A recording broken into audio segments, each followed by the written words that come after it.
And welcome back to the second hour of our program. Thom Hartmann here with me and with you, and I'm pleased to have with me Charles Sauer, the president and economist and president of the Market Institute, Libertarian economist. MarketInstitute.org is the website. You can tweet him at Market Institute.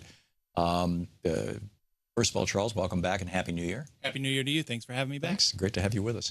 So last week, as I recall, although my ability to sense time is a little out of focus right now because I had surgery last week, and so the last 3 or 4 weeks just kind of seems like a giant blur. But in any case, I think it was last week, correct me if I'm wrong, Donald Trump got together with a bunch of tech guys. He did.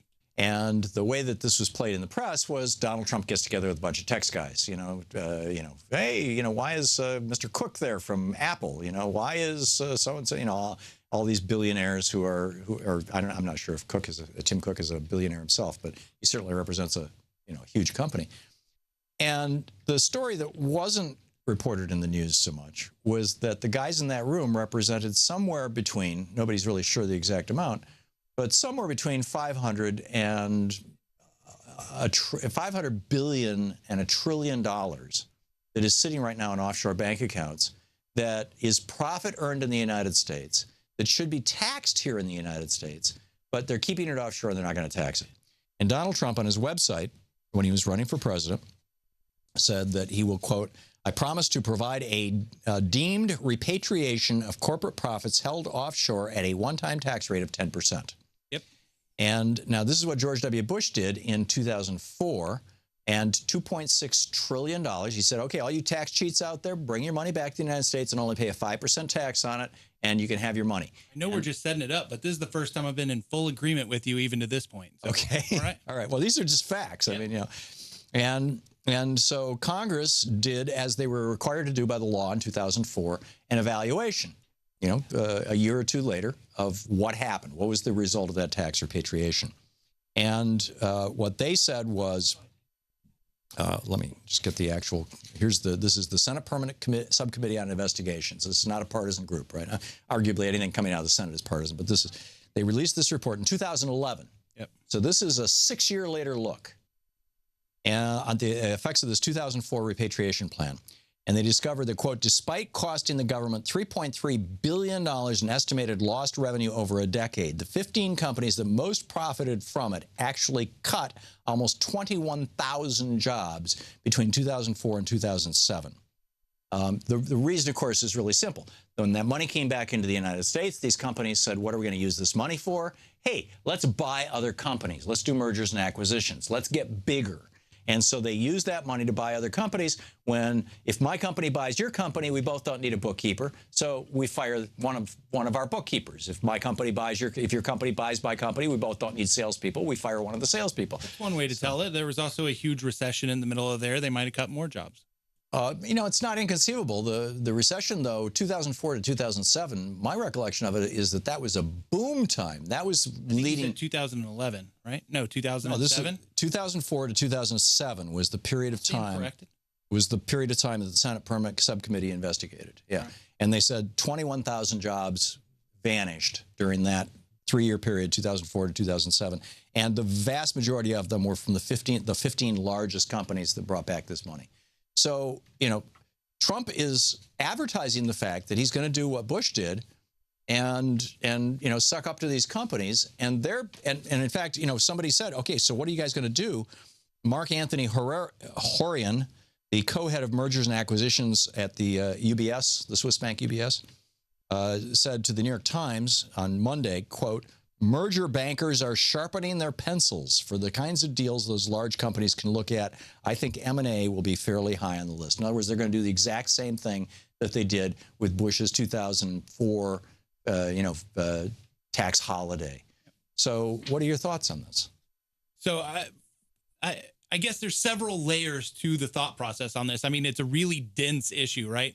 But I want to start in kind of where the libertarian mind should be on this, and I think where the economist mind should be and doesn't seem to be, and that's that Republicans don't support the Export-Import Bank, and they've threatened to shut it down, and that is because it helps certain companies that are doing business overseas over other companies. Principally actually Boeing is the largest recipient. Principally Boeing. And in this case, it's the same idea. It's these larger companies that are doing global business that are the only ones that are going to benefit from this. So this hurts the competition back home, where I think you and I would probably agree maybe on that point. Where we probably differ is that, you know, my solution is that they shouldn't really be taxed more at home. We should lower our corporate tax rate so that it wouldn't restrict the flow of the money back, because that's the problem, is that our tax rates are higher than the foreign tax rates that this money is sitting in. Although American corporations pay less in actual taxes than the corporations of any other developed country in the world. Yes, we have a 35% tax rate, which is higher than most other countries. There's only one other OECD country that has 35% or higher.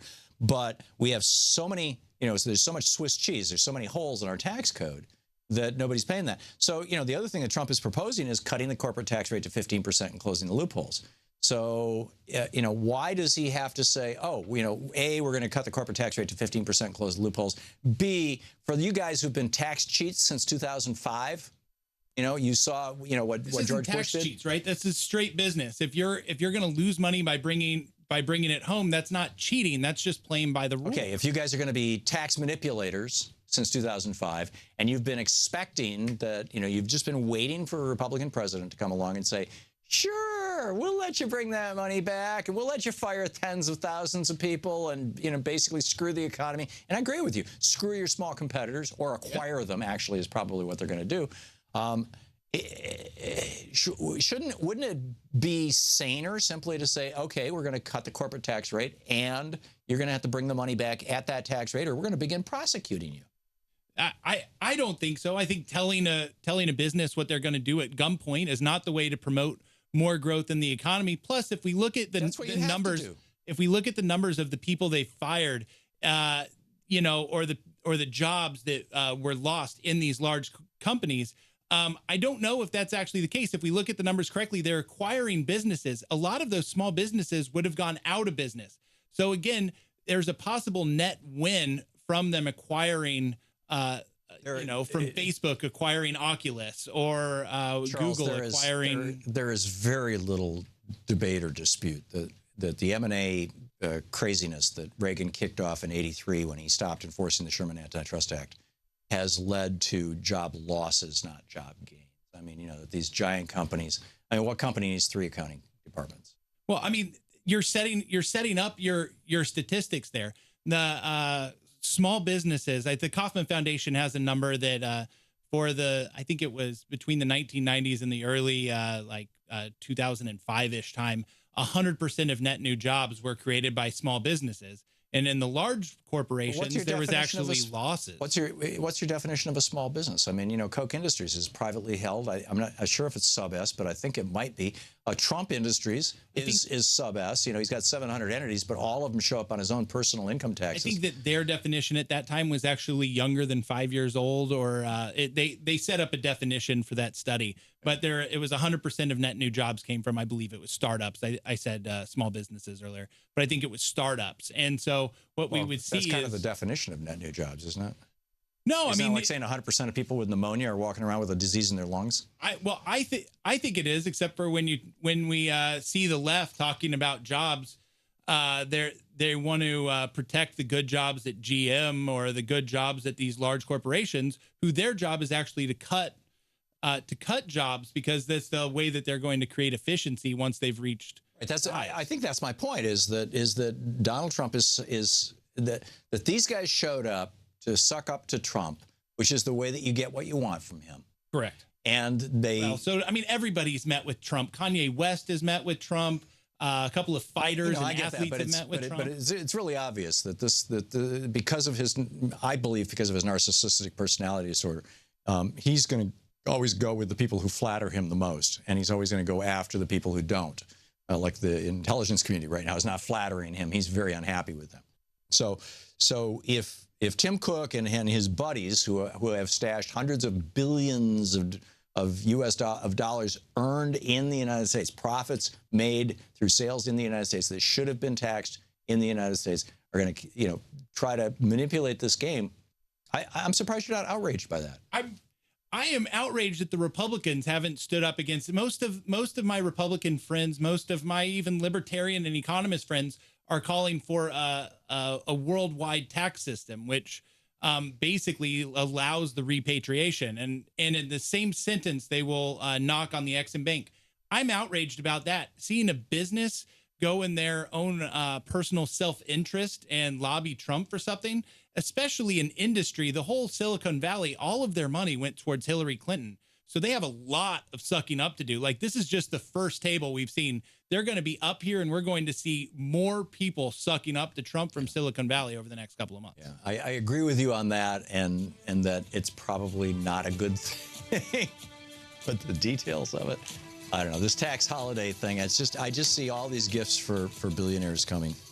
And this is the beginning of it. That's why we need to streamline the tax system, right? If we streamline the tax system, it was done in 85, it was done in 82. This is something we need to do again. Yeah, I'm not opposed to that in principle, but it scares the hell out of me when Republicans talk like that. Charles Sauer, hang on just a second. This is the Thom Hartmann Program. Charles Sauer, marketinstitute.org is the website. You can tweet him at Charles Sauer, Sauer. Thank you, Charles. Thank you. Great having you with us.